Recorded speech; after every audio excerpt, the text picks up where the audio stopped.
Welcome to Under the Fringe. We are your hosts, Andy Yablonsky and Julie Babin, two interior designers with almost 50 years of combined experience. And while we love design, our passion has really become helping the next generation of designers struggle less, earn more, and create more freedom in their lives. We offer a whole host of support options to help you create the structures you need to really thrive and grow. More to come on that at the end of the show.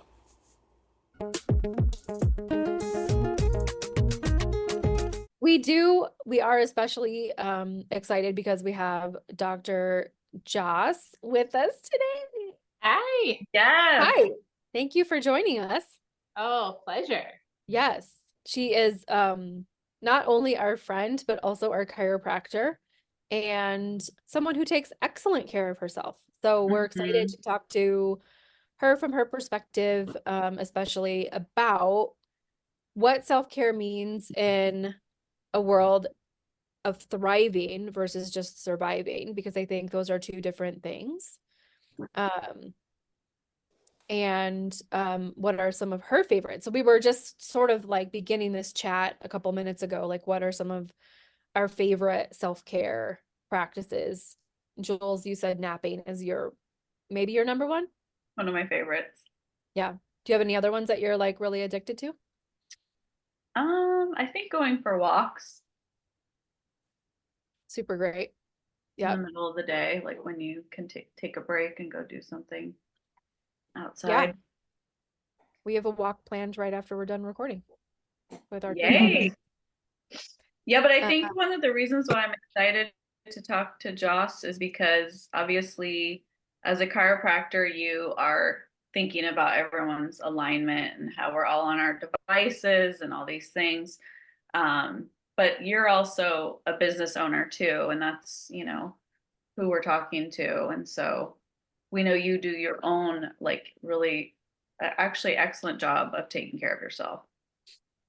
Yeah, So I'm you really can excited. share all your tidbits. It's one of my favorite conversations to have with patients, and a lot of it comes from my own self-care habits and routines. But yeah, right now we live in a world where people are often not really taking care of themselves to thrive and just taking care of themselves, to finish a project or to not be sick, these kinds of things. And that is not the best way, right? Like often I talk to patients about the 3 T's, so trauma, thought, and toxins.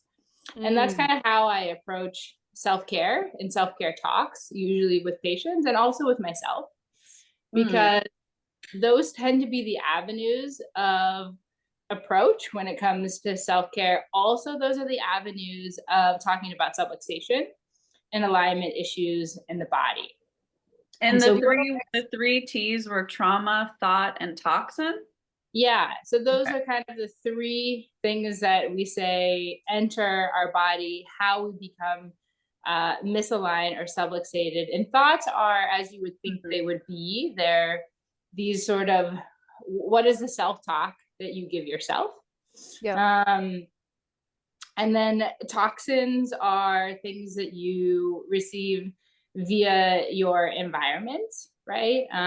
So oftentimes that's like, we're talking about food that we're ingesting, things that we're being exposed to. And then trauma is like a variety of things, right? Trauma can be the kinds of habits that you form that you're doing repetitively. We would call those microtraumas. So do you have a good setup? Do you have a good lifestyle around working, or are you sacrificing your body the entire time that you're working? Can I ask, like, when you say good setup, like what would you consider a good setup to be?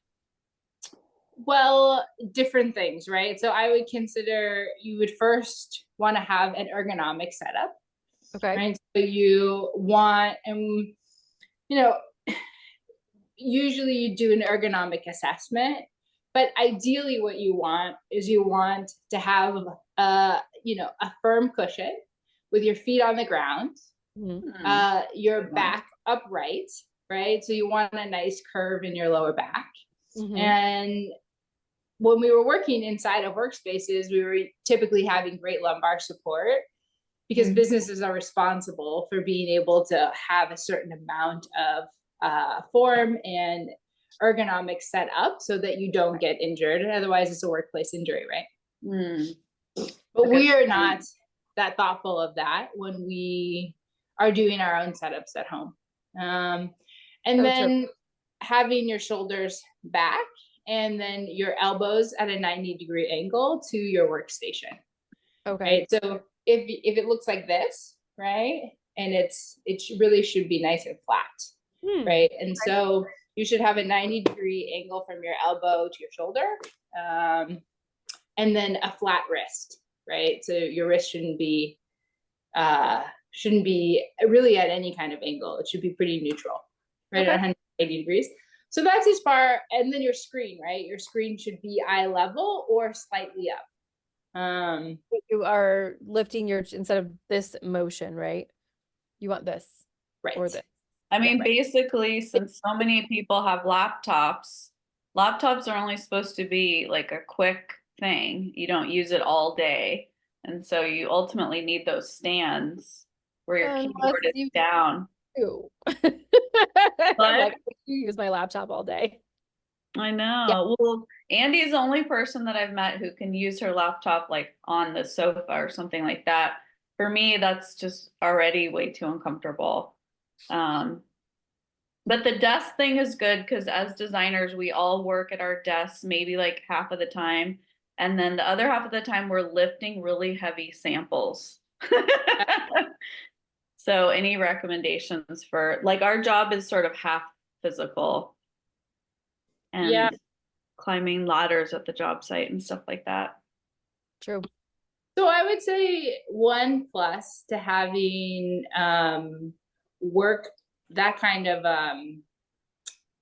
weight in your workplace is that having heavy weight is one of the best activities long term for a healthy bones, right?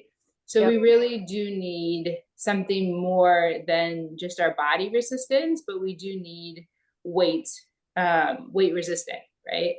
And so you see a lot of people, a lot of older individuals now going into weightlifting, doing CrossFit, doing these things because the current research supports that. And so in your profession, if you're lifting heavy things, in a way it's great. You just have to be able to do it in a way that's safe. And so that means that first of all, that means like you can't just be picking things up after you've been sitting in a really poor posture for hours, right? Now you've primed yourself for injury because nothing is ready to go. So you want to train your body. You could do a mobility exercise. You can just sort of open up your joints so that it knows that it's getting ready to use it. And then most importantly, you need to use your levers of your body. And so we're not doing any like hip hinging when we're picking something up and pulling it from our shoulders and our back. We're really utilizing the core and the glutes. We're taking a squat, right? And it takes a little extra effort. And so oftentimes people get lazy, right? And this is why most people who lift heavy need back braces inside of workplace, not so much because you need it, as much as it forces you to have proper posture, because you can't just bend from the hips if you're wearing a back brace, right? You're much more likely to squat, bend knees, right? And then lift with your glutes and your core engaged. And that's how we should always be doing it. Also, a back brace tends to limit the ability for rotation. And rotation is a very awkward movement for people. And you really should never be rotating while lifting, right? So we lift straight up, straight down. And then once we're upright, we rotate. It seems silly, right? Like it seems like because it's not necessarily quite so fluid. as other movements are, but they really do prevent injury. Yeah. So you really do need to be careful. I have hurt my back because sometimes we lay out rugs or, sometimes you're sort of moving something. And so I think it's really important to be aware of your physical space. yeah. Not workplace related, but you guys know I tore my labrum last year and it's still on the mend. So it's definitely easy, like shoulder injuries. I know a lot of designers that have shoulder injuries actually, and women in general that have shoulder injuries. So Wonder why. energetically speaking, a lot of people attribute that to overgiving, that we as women are often very conditioned to and amenable to overextending ourselves. So again, that is not a great self-care practice, but it's one that happens frequently where we put so many other people ahead of us and then we give ourselves what's left over, and often it's not enough. And so again, like designing a life that you don't want to run away from. I mean, I'm a huge nap fan and bath fan, and I know you two are as well. But Us is especially a fan. yeah. I love a good bath. Oh God, it's the best. Really, like that for me is maybe my number one reset for sure. But I want to do it from a place of pleasure versus a place of need. I think for me, that's where I'd like to get to with the bathing part. And it's kind of equivalent in some ways to having a glass of wine at the end of the night. Like, if I want to have a glass at the end of the night, because it's nice to just like open a bottle, split it amongst friends, but I don't necessarily want to have a drink at the end of the day in order to wind down, right? I want to be able to have my nervous system regulated without the need of alcohol, or that in I'm this case, hot water. right, that I'm relying on a bath to sort of like get myself into a place of Yeah. homeostasis. Like I want to Yeah, be no, able that to makes do sense. that on my own. You could take a shower instead. It's like a half of the effort. Yeah. And I think, I think it's more just about mindfully creating a day, and caring from myself from that perspective, which I think Joss does a really good job of that. I think so. And I've seen Joss in action for herself personally. And I think that's one of the reasons why I wanted to have you on. Yeah. Is because you just truly, I mean, not only do you take excellent care of all of your patients, but you take care of yourself in such a great, like impressive way. Yep. And I think like even just from the way you organize your time, obviously the physical aspects like you were talking about, but you do it from like a really mindful place, and it's really nice to see that. Yeah, I think I learned that aspect early on in life. And so I always knew that whatever I was going to be doing in life, I wanted something that really placed value around time. And I saw that because, I mean, I first of all, I saw a lot of people in my life working really hard, not getting where they wanted to go. And then I saw my dad, who was working at a law firm, and well, he's working for his own firm, but he had gotten a lot of offers early on to work at huge firms and make an outrageous amount of money. And he was not about that, right? So I grew up with a dad who made great money, worked at a law practice, and worked for his own law practice, and was home, sometimes 3, 4 o'clock in the afternoon, which if you know any lawyers working inside of that space, that's unheard of. And of course, there were times when he would have to work later, but he made sitting down at dinner every night a priority. And so I learned that really the value of life is about enjoying it and having the maximum amount of time and hours in your day to do the things that you really want to do and to focus on that. And so I always knew that that was going to be a goal of mine. And so I've tried to really model that for people, and also to give them ideas a different framework. I think a lot of times the framework that you go into taking care of yourself really matters and changes the energy around it. I love baths because I think baths are often an untapped place, in the sense of, some people are very resistant to baths because they don't like to sit in their own filth. And oftentimes I tell them, well, like, why don't you just take a shower, wash yourself, then give yourself the gift of a bath. And maybe and it's a little extreme. I mean, we're not that dirty. Like, Most of us are not. Yeah, that's true. it's more just like a psychological thing. There are people that are opposed to baths. But for people that aren't and that are open to it, there's a lot of other opportunities that I think people don't think about. For one, if you put salt, Epsom salt in particular, into a bath, you can help yourself if you're constipated, right? It is a natural way to move your bowels, getting like salt into your body that way through your pores. And so you really have to think about that also, because if you're somebody who is taking baths all the time and then your stool is getting really soft, keep in mind that salt baths are a laxative, right? So you will loosen your bowel. And that might not be ideal, but if you're somebody who's very, very constipated, that can be a great thing to bring in. And also it can be a natural time for you to just disengage, right? Like, we're so attached to, especially in San Francisco, into the tech world of like what's happening on our phone. If we give ourselves the gift of 20 minutes of not bringing the phone into the bathroom, that's 20 minutes of just being with you, right? Or choosing what you want to do with that. You can set up a great environment, light a candle, read a book, or just think, right? Just be I love reading in the bath. That's one of my favorite things. Yeah. Yeah. I love learning about magnesium. I just recently started to think about all the different things that magnesium helps with. And it's quite a big list. And we should maybe talk about that, because I know you guys are both into it as well.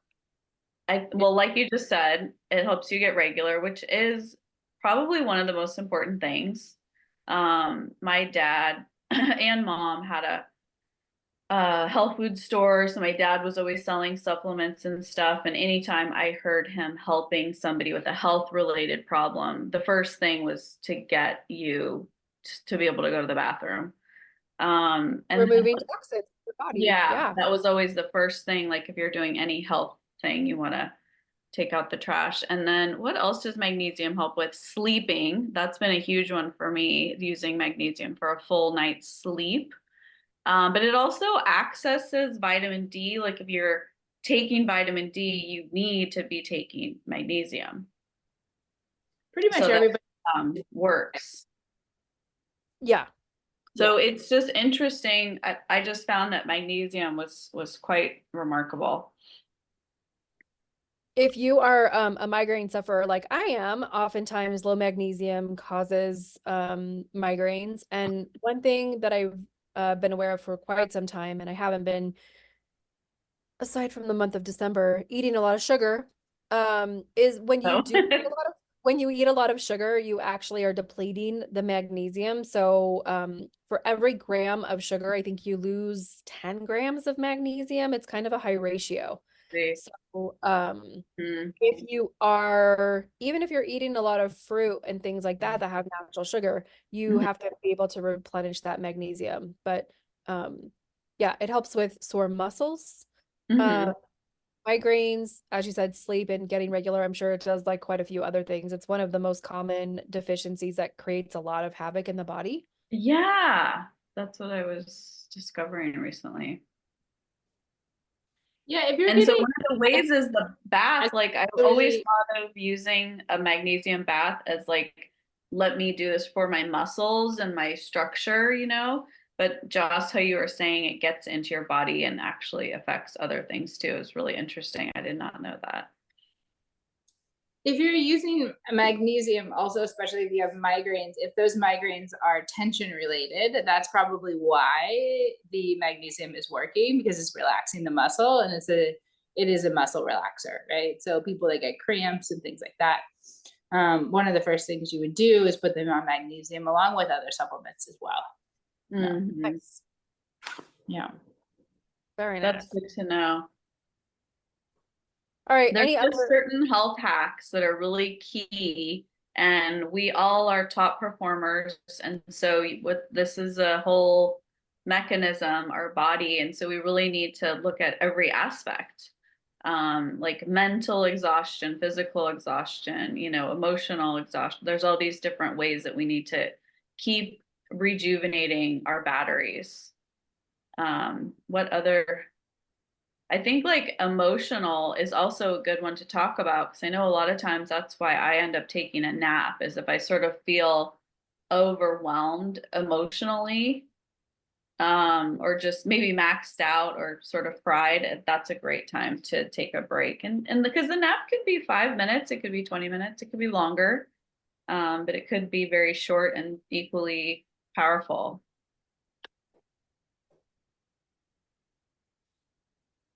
What about you guys? Do you guys take naps? I know I do. I used to take naps on the regular when I was having some issues with hormone and just like energy stores. And lately, not as much, although I do appreciate just sort of like a meditative rest period. So I'll throw on like some binaural beats for 10 minutes or so and kind of just like let myself get into a theta state and really feel so rejuvenated on the other side of that.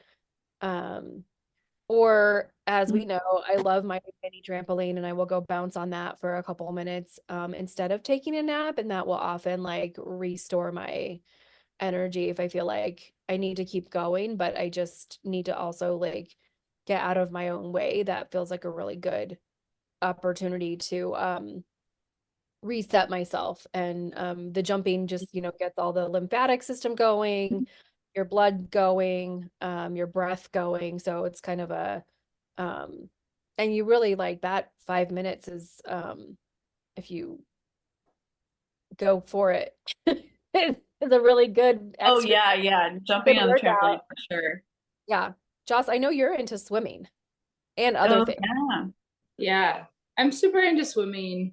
I think I love water. And I think for me, swimming is very meditative. Mhm. And so when I go into the pool and I lap swim, at a certain point, it's just like my mind turns off, right? And I'm just like kind of in this state of meditation. And so I really love it, that and that it's light, it's easy on your body, easy on your joints. And swimming uses almost all of your muscles in your body. So it's a great general exercise. Never mind that just being around water is wonderful Yeah. for you. It's like the bath. Yeah. Yeah, and I to your question about naps, I love naps. I think if you're taught, I think what I was referring to before about is really what I was talking about, the 3 T's, is about checking in with yourself and seeing like, well, what is your need? And sometimes the reality is you're able to give to that need, and sometimes you're not, and you can give to something adjacent to that. But trying to be in a place where you're honest with yourself. So if your state is anxiety, right? So then maybe you need to change your location and maybe you need to go on a walk. Even if maybe what you should be doing is meditating or doing breath work, but that's not accessible to you because it just doesn't, you don't feel like relaxed or in a state to do that. But just knowing what it is that you need to give yourself, regardless of whether you're actually giving it to yourself, is a great first step. And so, like another example with this is if you know that you're not eating that great, or you need to be putting something like whole and nutritious into your body, getting yourself a great salad, making yourself an immunity shot that's pretty easy inside of a blender, those kinds of things, doing that and finding the gift in that I'm giving myself this gift, right? And enjoy making it. Turn on some music, right? Enjoy the 5 to 10 minute process, 15 minutes of cooking or making something for yourself. And I'm a huge advocate for grounding, right? And like getting into nature, taking your shoes off, connecting to the world around you. And I do that pretty regularly when the weather is nice. You know, I'll go even for 24 hours, go on a little backpacking trip, just take myself out of the environment and just spend the gift of time with me. Yeah, love that. No. And so there it is, the time is coming up again. I think giving time is probably the best gift we could give ourselves. Yeah. Oh, 100%. I was going to ask, when you're out backpacking by yourself, I'm a ambivert, and I can be very outgoing in a crowd, but I tend to need a lot of alone time to reset myself. And so I'm assuming that's what you're doing when you're on that solo journey into the woods. So what kinds of things are you experiencing when you're out in the middle of a forest or a nature experience by yourself? I think, are you asking personally, or what do people in general experience? Either one, like you can answer one or both. Yeah. Well, I think what feels the most important for anyone is two things. One, to be prepared whenever you go outdoors. So I'll say that, right? Yes. So whenever we're backpacking, hiking, let's make sure that we're prepared, especially if we're going by ourselves. But as far as what it is that you're going to experience, I think not forcing things is really the most important thing. That sometimes things will come up that are unexpected, and being open to possibility and to what will happen and to go with it is really instrumental, because whatever you get out of it is going to be the right thing and the thing that you need, right? Mm-hmm. But when we have an expectation that it's going to reset our life, or we're going to have this like great experience with nature, it oftentimes doesn't end up being that. What personally happens for me is I get to feel like I'm all my ages again.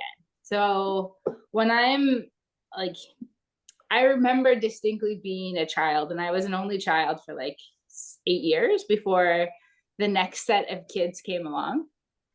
And I had a very vivid imagination. I had like lots of toys, and I would set up all of these scenarios, right? Like in my mind, with all of the different, whether they were action figures or Legos, or just like creating these storylines. And those storylines are really possibility, right? I'm talking about like what you create as a kid is an infinite amount of possibility of what you can create in this world. And so that's what I feel for me personally opens up inside of that space, is that you start to feel limited in your life by your conditions, by the people that are around you, by what other people in your profession are accomplishing, by the attitude or the mood of the town that you're in, the city, the hustle, the bustle, all of those things. And it shrinks what your reality or potential could be. And when you get out in nature, you do two things, right? I think happens. One is you see yourself as you are, and as you exist in nature. And as you exist in nature is very humbling. You're just this thing that exists around all of these other beautiful things.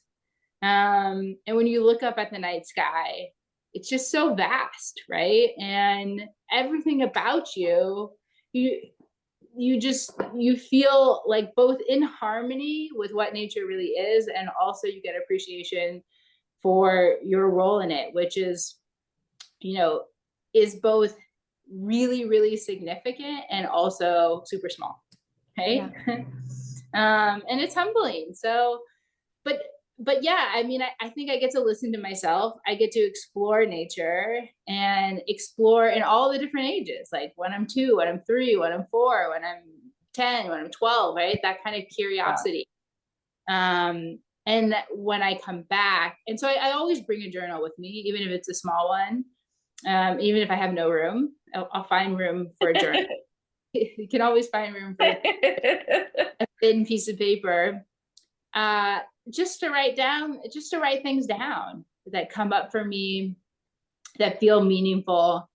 Yeah. And I always try to remember that even if I don't bring something with me, or I forget my pen, or there's no more ink in it, that whatever it is that I'm experiencing that is important will stay with me. And it may not stay with me on like, I may not be able to recall it, but I know that it'll stay with me vibrationally. And if it is important, I will be able to remember it, be able to access it. No. Beautiful. That's really, really cool. Yeah. I think that just makes me think we have to, well, not have to, but being connected to nature regularly is so important. It is. I remember when I haven't surfed in a very long time. But for about 10 years, I took up surfing in San Francisco. And I remember that part of what would happen about getting in the water. And I mean, I used to call it going to church because it really did feel very spiritual, was you have to be so present when you are in that body of water. And what you were saying about being both significant and insignificant, like when you step into the water in an ocean, you're literally connected to all the other water in the world. Oh, wow. I never thought about that. All one space. There's no breaks. There's always some way to to find itself. And so we have these like random lines on the map and all these other things, but as soon as you are like literally floating in that water, you could be anywhere. And so it is this like very vast kind of, big realization that, tuna from Japan could be swimming underneath me at any given moment if they were migrating somewhere, or, it's just kind of a wild thing, but it does connect you implicitly in a way that nothing else does, that nature has this ability to remind you of your presence in a way that I think nothing else can. So now I have forests around me that do very much the same thing. But wonderful. Yeah, I think experiencing that, because I would not go backpacking by myself. I'll just be real honest. Yeah. I admire you greatly, but that is a not for me item. True that. But I love that you do it, and I love that you get so much out of it. And so okay, so because we're talking about self-care and designing a life, you talked about your dad being a role model, and kind of showing you how to design a life that you can create things that are your priorities and make sure that you're nailing all of those things, even when you have your own business, which I think for a lot of us, me in particular, I've experienced this for sure, is that, again, this is something I think that happens even more when you actually don't have children. When you don't have kids and your time is sort of, the possibilities of that time being available to anything and everything, because you don't have like a school pickup or a dinner to get on the table, being single, or even being in a relationship or a marriage, but when there aren't kids involved, like the priorities and how you allocate your time feel quite possibly like you could just work until you go to bed every night, right? And so yeah, I mean, and I think there are certain, like, you're not going to see patients every day, but like if I'm preparing for a presentation, I might stay up until 9:30 working on that presentation because I've been doing all these other things during the day that I Yeah, there's a certain aspect to design that there are late nights. Like sometimes it just happens, but I always try to do it because it's enjoyable and you're in your creative flow and it's fun. And you don't do it all the time, but Right. obviously we do have our fair share of late nights. It sort of comes with the territory. Yep. But I think the thing that kind of combats all of that is mindfulness, right? So if you're mindfully sitting down and deciding how your day or your week or your month are going to look, you have a much better chance of closing your laptop at 5:30 and going to make yourself dinner versus working until 7 and ordering out. So do you have any other strategies around mindfulness that you feel like you would want anyone to bring into their lives, feeling like if they are feeling overwhelmed by work a lot? Yeah. So this is a good question. Because mostly what I see in life, also in my practice, is that people tend to prioritize others, right? Especially women who run their own business, or just women in general, right? Like it's ingrained in who we are. And so when you have a family, you're naturally prioritizing their needs, their desires, their wants, and it gives you, for better or for worse, that kind of framework and those boundaries around like what it is your contract is going to be, right? Like, and your contract ends up being with them, and you're more likely to make healthier choices because you're doing it for somebody else, and oftentimes you're doing it for somebody who can't do it for themselves, right? And that's in particular when you're raising children.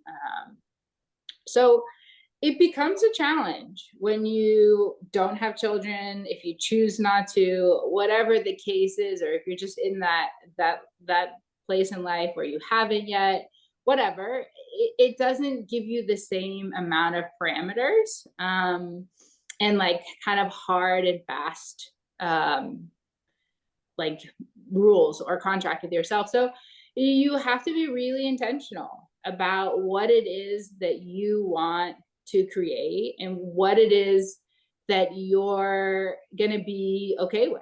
And so every now and then I will do an exercise with people, and I'll have them like write out a contract to themselves, because when they come in, they write a contract to me, and I ask them, what are their goals, right? Like, what do they want out of this? Essentially, it's a contract between me and between the patient about what is it we're going to achieve? What do we want to get out of this? So we can understand what the roadmap is going to look like. Otherwise, you're just kind of like moving around aimlessly. I love that. I love that. And so if somebody is particularly without direction, making a contract to yourself is great. And it's about exploring the idea that the person that you love the most is yourself, right? So if you love yourself the most, what is your day? What is your life? What is your week? What is your month? What is your year gonna look like? And sometimes you need to be like, well, even if you don't have a kid, well, what if I were my child, right? Or maybe that doesn't resonate. What if I were my best friend, right? Would I be okay with them in these certain behaviors and these patterns? Would I be okay with them not eating well, working until 11 o'clock at night, not asserting boundaries, whatever it is that your particular like pattern might be? It's a good question to ask yourself, because we often don't have the correct frame when it comes to ourselves. And so the other aspect is being gentle about that. So you want to figure out what it is, and then you want to work towards it, right? Because and then create certain things that are non-negotiables, right? And you're aiming to get there. So like an emergency, and of course I don't quite understand your field exactly. You know, like I could also work, like I might not be working on patients physically, but I could be doing continuing education, doing billing, doing back end work, all these things until 2 a.m. And if that's something that drives me, motivates me, I feel like full after doing it, great, right? But if it's something that I don't want to be doing, that it doesn't give me joy, then I really need to be rethinking this. And so I'm sure that there are going to be moments where emergencies come up. But if your week is a constant emergency, then it's like an emergency on someone else's part does not constitute an emergency on your part, right? So then it becomes One of creating, my favorite sayings. right? And saying to myself, like, okay, well, this is a pattern and I need to create a boundary around it, saying, like, you know, every now and then I will make a certain allowance. You can obviously decide what that is for you personally. If you find yourself in this situation over and over and over again, it's like, no, this is due at this time so that I can get my thing done at a reasonable time for me under parameters that feel like, you know, okay and acceptable. I'm not sure if that completely answers your question. I feel like there may have been another part of that before. I'm not sure. Well, I mean, I think what you said is really beautiful, and I don't know that we have to necessarily rethink it, but I think the idea that, I mean, I'm like looking at this dog that I just adopted, and part of why I think it was not a whim necessarily, like I've said, I wanted a dog for 2 years, but I think that this is like, jokingly, I said, oh, I just hired my, I adopted my personal trainer, but also this dog has needs that I will have to manage and attend to. And part of that is like, this is a form of self-care and boundaries around what I can and can't do within a day. And I created that by going and finding her and bringing her home. And so, I don't have kids, but I have this, it's a her lifelong responsibility for me. And I do think that it is a form of work-life balance. Like in some ways I made myself like it's a little bit harder, but in a lot of ways I think that creating like I've been going on 2 walks a day since Saturday. I haven't done that in a while. I'm feeling pretty good. A lot of outdoorsy time. Yeah, there's more outdoor time. There's more presence. I actually find myself like I'm getting up earlier now. That was one thing I wanted to do. Um and now I have like a little bean who is like, hey, it's time to go play or let me out or, go on a walk or whatever is going on. So um sort of like noticing that this decision has created new patterns that I was seeking. And I've been thinking about that since I got her, and I was like, oh, this is like a really big life-changing thing. But not only is it, as my partner said, it's just more love in the house. It certainly is. Aww. But there's definitely more. Sweet. Yeah, he was very sweet. But definitely more boundaries that I have to give myself in order to be a good dog owner. Dog mama. Yeah, but and I mean, I honestly wish that there was a part of me that could be like, yeah, I could have just 100% been this disciplined without this girl, except I don't know that I could have been. And so my Well, I choice. feel like the same thing as the nature comment, like Joce was saying, her nature adventures and all this time in nature. To me, animals do a similar thing. Like Yeah. it's almost just as grounding to have a dog and to be able to pet the dog or the cat. Like that also does something. It feels very transformative to me. It's true. I think also what you're speaking on is routine and structure when you're what I hear, right? Because maybe some of the boundaries of creating is having very strict routine and structure that you don't that you maybe forego for a project or forego for your business or to get something done. When you have an animal, it's great, right? Like this is why animals are wonderful for kids as well, right? Like that usually parents will give them a fish or a dog or a cat or something one, so that they become conscious that the world doesn't revolve around them, which is super important, right? And two, it's like everybody, no matter how old you are, everyone needs routine, they need structure, and they need connection, right? Routine, structure, connection. They're so important. And I think that an animal hits all of those things, right? Does. That's a really good point. Julie and I were just talking this morning as we were planning this launch for product that we're going to be offering soon. And the launch date keeps moving due to a variety of things, right? And so we were chatting and I was like, look, the launch date is moving, but the due date is the same now. Like we can't move the due date anymore. And it's because things take as long as you have time for, right? Mm-hmm. And so part of me is like, I wondered at first when I was thinking about like, okay, the 2 walks a day and some of these other things. And what's interesting is that I haven't had any problems getting my work done with the 2 walks a day. The work gets done in the time that I have left.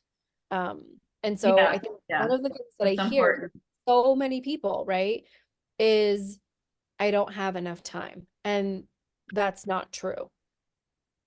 We all have the same amount of time. It's how you use it. I remember my friend Scott, well, my friend Laura's husband, Scott, one morning I was staying at their house and he's like, okay, here's your coffee. So sweet, and brings coffee whenever I stay there. So it's lovely. And then the other thing was he's like, and Laura made bone broth this morning before she left. And I'm like, it's like 6:30 in the morning and she's like already gone. And I was like, she made bone, like what time did she wake up? And he's like, well, she always wakes up, at 5. And I was like, yeah, but like she makes up to meditate and do all these things. And then she's making this bone broth. And I said, I just don't know how she finds the time. And he said, she makes the time for the things that are important. Mm-hmm. And that has always stuck with me. But I also find that it's sometimes difficult to figure out what the important things are when it feels like everything has a level of like, it's all writing at 6 or above, right? There's like no ones on the scale anymore. There's like, everything is sort of like, this has to get done and that has to get done. And this, and so I think that do you have any tips on what you think are the most important things that will fall into place because we love structure and we love process and we've created these things that are designed to help create lives that are easier. But if you were to pick like, what are your top 3 priorities to hit in a day where everything else could sort of fall by the wayside or get completed on an as needed basis? That's a good question. So top 3 things I would say is for me, well, I guess I'll speak first for me.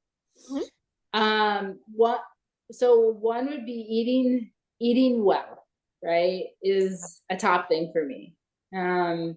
Putting something that is whole and nutritious inside my body, right? Even if that means for me, that means many meals, but even if that just means eating one good meal. Okay. So taking the time to make something to eat. For me, it's also spending an hour to myself. So I always make time to spend an hour, and that's reading, making a puzzle, going on a walk, whatever it is that I feel like my need is. And then the other is movement and checking in, right? And so that kind of goes twofold for me, that one. And so I think it's important that you check in with what your needs are and you create regular movement throughout the day. I think movement feels so important to me because time is really this construct that you create, and everyone knows that time feels different depending on what the day is, right? Like anybody who's experienced grief or loss can attest to this, right? Time could not go by slower if you wanted it to, right? Like it is just you're like you are feeling everything, right? You're very raw. and it's painful. And but this also happens, right, when you're doing something you don't want to be doing, right? 100%. We experience time as being elongated. It's the same amount of time, right? Yeah. And we experience this when we're having a blast. We're like, oh my God, this time flew by, right? Everybody knows that. They go on vacation, they come back, and they're like, where did my week go? Right? And so that week doesn't feel like the week before vacation, right? They feel different. And so you're gonna fill your time with however you're gonna fill it with whatever, how much time you have, right? You're gonna fill that time. And so I mean, I always think a great idea and a great game to play with yourself is to set structures, to set meetings, right? To use your own kind of self-written appointment book or an electronic appointment book, and you set a goal to see how much that you can get done in a shorter amount of time, right? And so I love that. It's going to be a 6-hour day. My day is going to be a 4-hour day. My day is going to be in these blocks. And then you set these other times, right? So like, I will be, what I mean about creating intention is, I will set up on my physical calendar an appointment that is, no one knows it, but the appointment is with myself for 2 hours in the morning, right? So if I'm going to get up at 7, from 7 to 9 is an appointment with myself, right? So you just put meeting on your calendar. Exactly. And doing it. Likewise, if I'm somebody who doesn't want to work in the afternoon, then you have, you set up meetings, block up your calendar from 1 to 4 o'clock so that you don't naturally fill it up. And you kind of, it will be a challenge, right, to get there, but you'll be amazed, especially as your own business owner, to see all the things you can get done when you force yourself to do it in a shorter amount of time. I love the afternoon thing, blocking off. And because I think it's so true, like the other thing that I was playing with was someone was telling me just do the bare minimum. And that sort of forced me to really get nitty gritty, like what has to be done right now, today versus tomorrow versus, whatever. And that allowed, it sounds like a lazy thing, like it sounds bad, but it allowed me to reprioritize in a really healthy way, like a self-care way. And it reminds me of Andy and I, we taught that, goals and vision workshop. And one of the main things, which I think is what we're saying, is schedule your week first, the way that you want your week to be, and schedule your work second. So like my week is X, like I have time to go to the farmer's market. I have time to make this stew thing from scratch, like all the family things, like everything on your week first, and then do your work second. And that was a huge reframe for me, Andy. Just doing that, a few weeks ago, that really, I think it's exactly what we're talking about. You give your work the space, like it'll fill whatever space you have. And we've done the work through dinner, and sometimes you do it like maybe less than once a week, or maybe once a week. I wouldn't want to do it more than that. But all of these things are also reminding me of like how there's like a season in your life. And I noticed like this past fall, like September through the end of the year, I just didn't feel that great. I was just kind of a low energy, and that's where I'm honoring that. Now that it's January, I feel different. Like, I don't know why, I just do, but it's probably because I took a vacation. But anyway, to me, that reminds me of honoring the season that I'm in, like not fighting the fact that I wasn't feeling that great. And it was partially like the magnesium thing we talked about. Also, like I've told you guys already, individually, but like seeds, eating like pumpkin seeds and stuff like that, which reminds me of like Joce talking about having whole foods, and then you do feel better. For sure. But to me, I really was witnessing it as a season in my life, and I've seen you guys have seasons, and I think it's nice to really think about the timing of your life and let that be like similar to what you're saying, Joss, of like having quality time. But just really honoring all of that more than just running a business, I think makes a huge impact for me personally. I think I have better ideas, like I'm more tapped into my genius the more that I'm taking care of myself. Yeah. Which is the scheduling idea. I think that to me has been one of my favorite aspects of self-care recently. Yeah. The seasons are important because we do change a lot throughout a year. And when, going back to what Andy was saying, when we don't have a family or we don't have these other things that kind of like push us through these seasons, we have to be aware of like how they change, right? So another thing about time is that we all have a window of time where we're more productive, right? Where we're more creative, where we're more, sometimes for certain people, that's at midnight. For some people, that's 6 o'clock in the morning.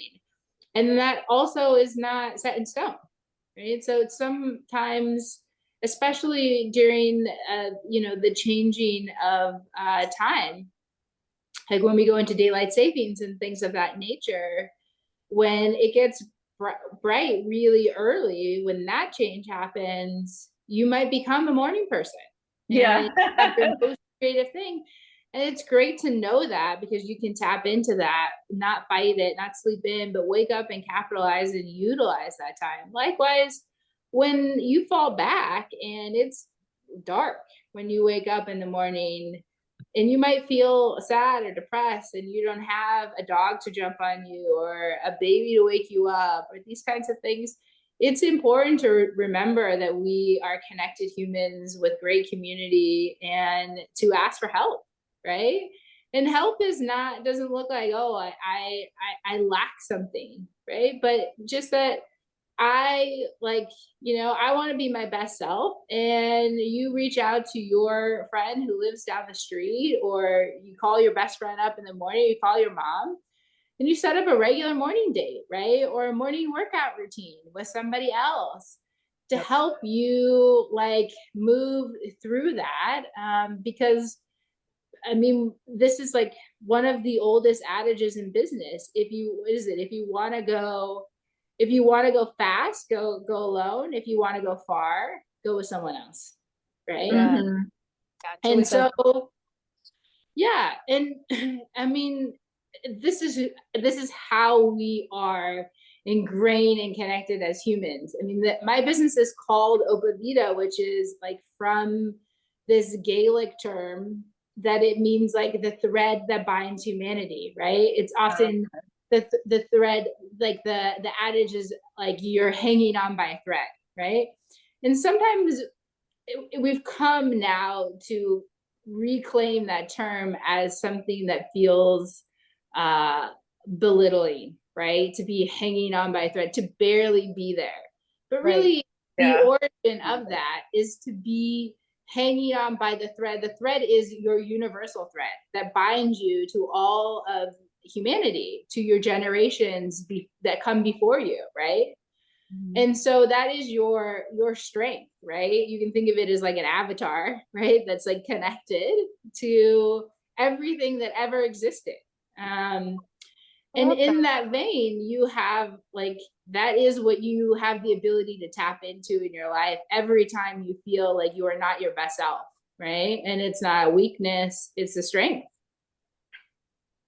Well, I mean, some of that is that, we created this to create community for designers because so often we find ourselves as solopreneurs working alone, and there isn't really a great space that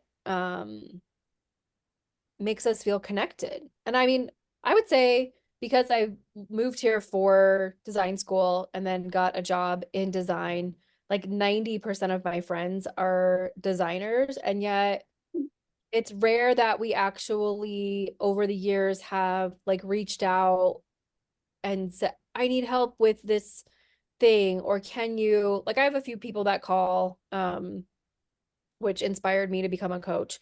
But the reality is that being in community and being connected and feeling like we aren't alone is, I think, what is drawing people to us, because the people that are joining our group sessions and are reaching out on our pages are interested in finding a place where we don't feel alone. So I love the name of your business. I know we're getting ready to wrap up, but I'd love to have people be able to find you. So we'll link you on our Instagram, but do you want to tell us a little bit about your business? Because we didn't really start with that. And now that you've been talking and saying such things that are full of wisdom and might speak to some other people that may want to reach out to you. So give you a little opportunity to Bay Area people. shout yourself out. Yeah. Thank you. Thanks for having me on the podcast. I think I might be your first guest, right? You You are. are. What an honor. Exciting. Yeah. So I have a chiropractic practice in San Francisco. I started out of school working with athletes.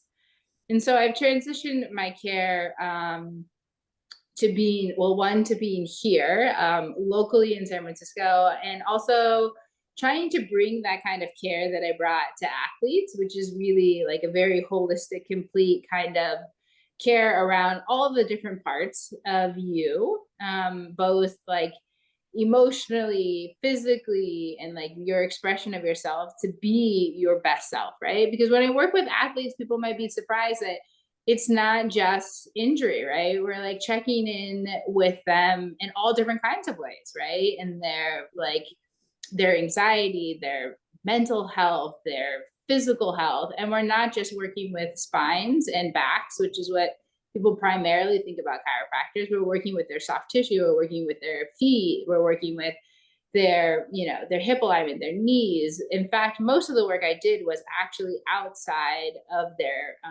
spine, like, on these different extremities.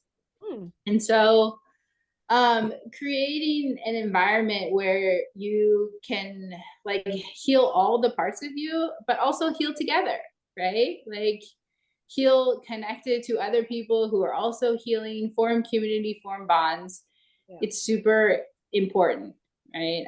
And so that's what we're like focused on and trying to do, is just creating a community that heals together. So yeah. Awesome.